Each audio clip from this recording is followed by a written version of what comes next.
Ẹ kú dédé àsìkò yìí, èyí làwọn ìròyìn tó jẹyọ nínú ìwé ìròyìn The Matrix tó jáde lónìí Ọjọ́bọ̀ Thursday ọjọ́ 19 oṣù kẹsàn-án ọdún 2024. Ẹniọlá Sálíù lórúkọ mi.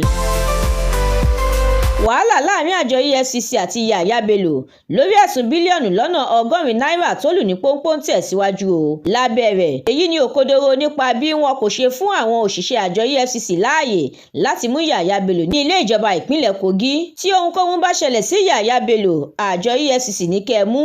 Ikọ̀ ìròyìn fún Yahaya Bello ló fi gbé ta bẹ́ẹ̀. Ẹ wá wo bí òdòdó ṣe fi iṣẹ́ rẹ̀ sílẹ̀ láti tẹ̀lé Yahaya Bello lọ sí ọ́fíìsì àjọ EFCC. A ṣì ń wá Yahaya Bello, EFCC pariwo síta.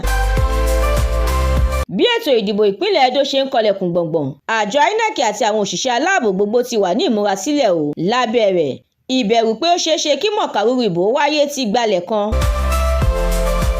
Igbákejì ọ̀gá àgbà iléeṣẹ́ ọlọ́pàá lórílẹ̀‐èdè yìí Frank Mba ti yànnàná ẹ̀ pé àwọn ọmọ ológun ni yóò ṣàmójútó àwọn ẹnu ìloro gbogbo nígbà táwọn ológun orí omi yóò ṣàmójútó orí omi láti rí wípé ọ̀fọ́n kan kò fi rùnà gbá.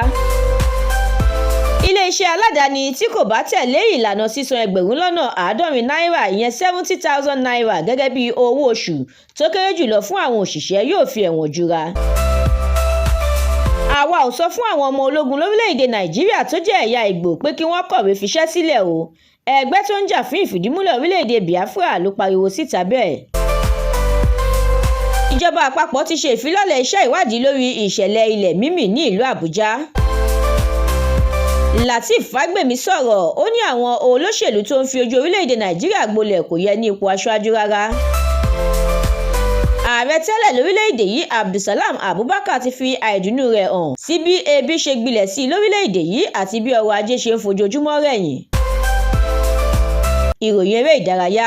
Ẹgbẹ́ agbábọ́ọ̀lù PSG àti Dortmund jáwé olúborí nígbà tí Man City àti Inter Milan gbá òmì nínú ìdíje ife ẹ̀yẹ Champions League.